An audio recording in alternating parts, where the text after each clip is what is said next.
Hello, this is Pastor Timothy, and I want to share an update with you. Today is July the 7th, 2020, um, and I hope you can find this information helpful for you for your prayers, for myself, my wife, Missionary Virginia, and our Pew Boys, Timothy Joshua Ranmoisier and Micaiah Jonathan. Also for the ministry we have on Sunday mornings, the English service that involves several churches and ministries working together at Comunidade Atos Church, Acts Community Church, and there's Igreja Batista Terapêutica Agape, people from there. There are people from the ministry English Service Project, and there are also people from our ministry and ministry, the English ministry of Living Word English, which I hope that you can be more involved with and specifically pray for national and international fellowships um, in teaching and preaching God's Word and using that as a way to deliver English to people who are searching for that. Also, to have English classes as a second language for people that are traveling, that are working, for students, and for children that are in this age of technology. And all the recent pandemic issues have just expounded that need for technology and also for shared language, which currently English is the language that you can, if you speak, you can do more things throughout more places in the world than any other language. So uh, we're blessed by God to have those tools and be able to use those tools for His glory. I'm going to share the screen now. And this is just some things that I typed off the top of my head that we are facing specific needs right now. The church plant land for the bathroom, we need 30 square meters of tile and the materials to lay the tile. In Portuguese, it's the argamassa. I'm not sure what it's called. It's not cement mix, but it's the mix that you put on the floor to put the tile on, and then the grout material, the rejunte that you put between the tiles. So those are the materials beside the tiles. And that's probably going to be over 500 reais, which is a little over $100, give or take, depending on the exchange rate where we have. We need iron to build the stairs to the prayer room. In our construction, we decided to build in the project and put into the documents right now above the ceiling an area for prayer above the missionary room that will be for our services and for those people that are using the ministry. And it's on the first floor, it's not the ground floor. So we have to have stairs. And the Lord has placed in our path a fireman that, which you have to have when you do the stairs by code, they have to be inspected by a fireman. But he is also a welder and he can make the stairs. We just need the money for the metal. I have no idea how much it would cost, but based on what I know about metal for other things that I've bought, it's probably going to be between $200 and $400 for the stairs. I would say closer to four, based on the exchange rate. So that's something that we need specifically. And I am not able to climb up on the ladder, so I can't even go up to the on the ladder to see the prayer room. I can only see that through videos that other people have made when they've went up there. We need the putty and the materials to paint, also the paint for the missionary room and the other areas that we have so far. The bathroom needs to be tiled to be able to be clean and not worry about that issue. But the missionary room, the outside, the prayer room, all the rest will be painted on the walls. We're not worried about right now the tile for the floor in the other areas. The reason we need tile for the bathroom now is so we can put the toilet and the sink and install those on top of the tile, um, and have the bathroom more functional and more hygienic, because it's a lot easier to clean a bathroom when it's tiled. You really can't clean the when it's a cement floor, because everything goes into the floor, and that's a problem, especially when men and women, everyone will be using right now the same bathroom. So we need funds for the documents for the church plant land.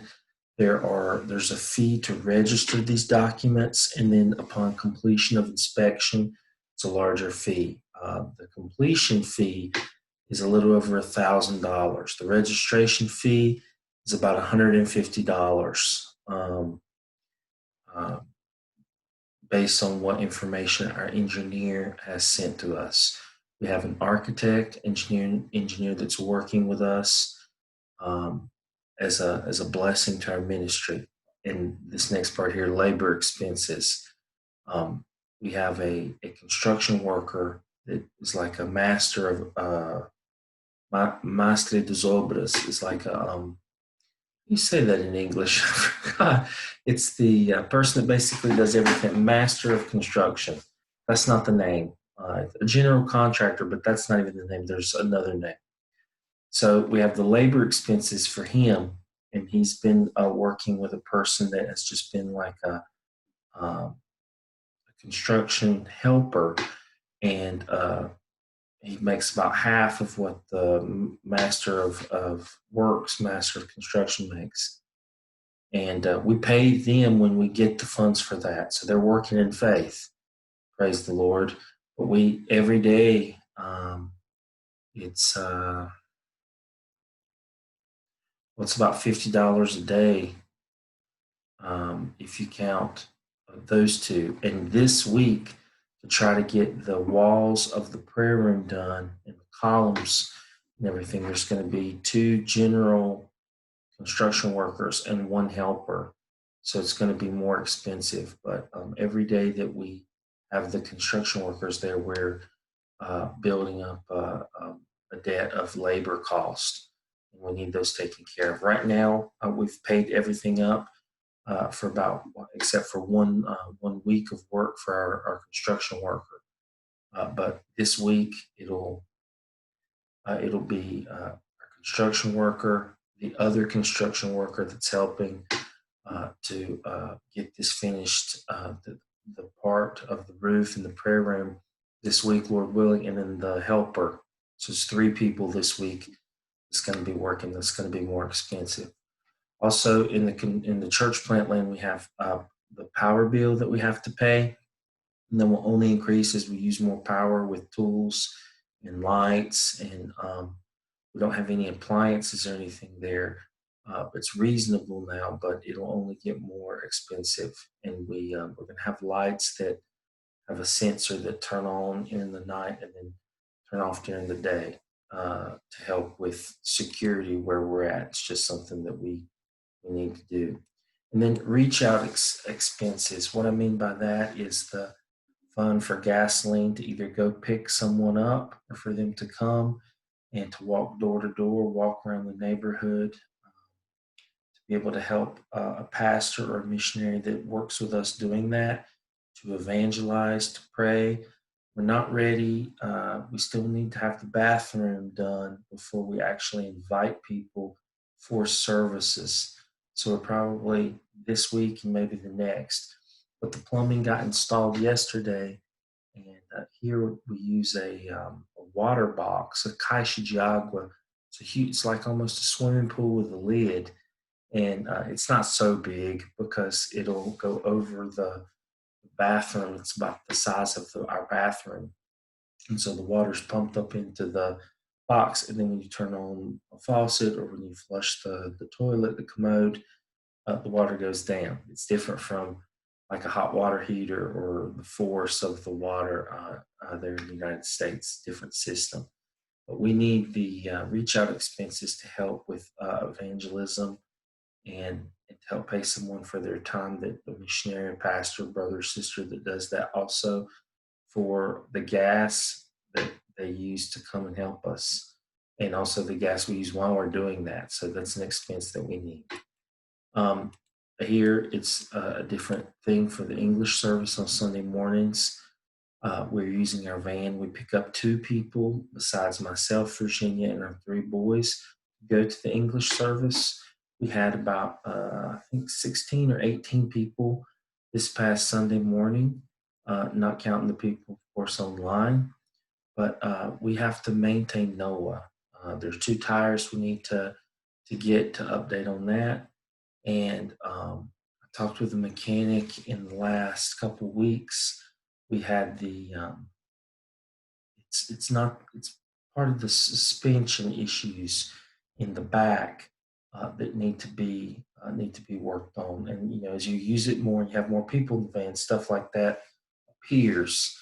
If it's just me running around with some materials and stuff, it's not the same exactly. But I drive. I leave my house here about 8:15 on Sundays, and then I get back a little after 1. So we go pick up people, and then we go to church, have the service, and then we take people back to their homes, and it's a lot of work. I hope that one day we can have someone that can drive the van, and the van be extremely safe and convenient to drive. There's some other maintenance issues that we need to do, but it's about $200 what we need right now for the estimate for the parts. It's something that we need to address soon, not something that keeps us from using the van. Remember, our van is a 1989 Volkswagen Combi van. So, there's no air conditioning, windows.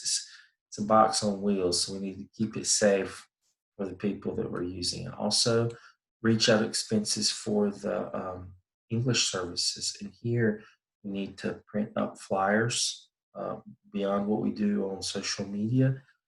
We need to target specific things like the English schools here in our city. And also, there's a brother that gave an idea for hotels because they deal with tourism.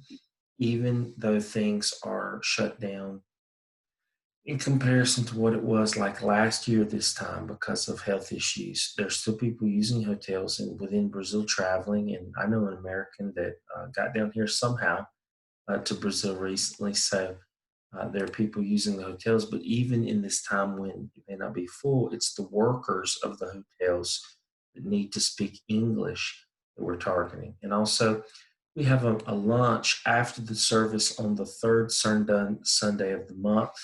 And this, for my goodness, for $50, even less per month, we can buy food to have a lunch with everyone that comes to the service, or buy the main thing, and everybody bring, if somebody bring a salad, somebody make some potatoes or rice, and we provide the meat and maybe some juice or something to drink like that.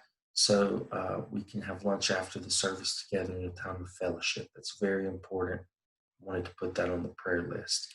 And then Sunday night service or services, or the Sunday night service at Impacto Kids.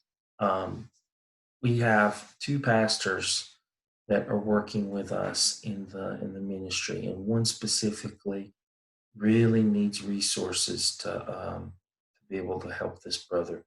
And what we take up in an offering in these services are maybe covers gas expense to go and come back to the services. It's not something that at this point, we've been doing this for almost 3 months. We have maybe 15, 20 people, maybe 10 adults, and two of those are Virginia and I. So we give offerings, and it's been a blessing, the amount of offering that have come in to help. But this is very helpful to help with these pastors. Both pastors are tent makers in the sense they have secular work to help provide their needs. And we want to be a blessing to those people. I don't receive the offerings for the when we have offerings at the services on Sunday night. I'm not using those offerings for me. I'm trying to help the other pastors. So please pray about the assistance we need. There's one pastor that I would very much like to be able to support with 500 reais a month, which is maybe about a fourth of what the person needs for him and his wife in their retirement. And so, if we can help with that, and he is able to maybe work a little less in his secular job through the week and give more to the ministry, it'll be a great blessing. Right now, 500 reais is around $100. And he has been preaching and teaching with us and is an amazing brother in the Lord. And so we want to be a blessing to the pastors that work in this ministry. There's also a pastor that plays the guitar and leads the order of the service. And we need to also do evangelism and reach out. And after every service at this ministry, there's something to eat, there's food. We have services on Sunday night, and then Virginia leads a women's Bible study on Tuesday afternoons. And when I'm able, I try to go and watch the kids so the ladies can give their attention to the Bible study. And there's a time of fellowship after that. And this this organization, Impact Kids, um, receives sometimes fruit or vegetables. They have a lot of tomatoes right now. They give to people, and what they receive, they distribute to the people that are registered with their ministry, with their organization. But helping with food for people that are in need is very important. And they have, from what I understand, 50 families that are registered to receive help when the organization receives food to redistribute. So even stuff, something like buying a bag of rice and maybe a bottle of oil so they can cook rice and have that with their food, or just one item within the rice and beans is a common thing people have when you don't have the money coming in that you need. The first thing that gets cut out of people's diet that is needful usually are fruits and vegetables, not because they're expensive. It's they don't really fill up your stomach, they don't make you full. So when you're hungry and you need food and help, you look for something that can fill up your stomach that's cheaper than meat, and usually that's rice and beans and the yuca root, mandioca, here in Campo Grande. Also, that we have finished, the ONGI has finished one of the bathrooms, basically reforming it to be able to use for the services and activities of their organization. There are two other bathrooms that need work, like they need to install a door, need to put tile on the floor, there needs to be painting done. So those expenses with bathrooms. So those are um, those are the specific needs that we have.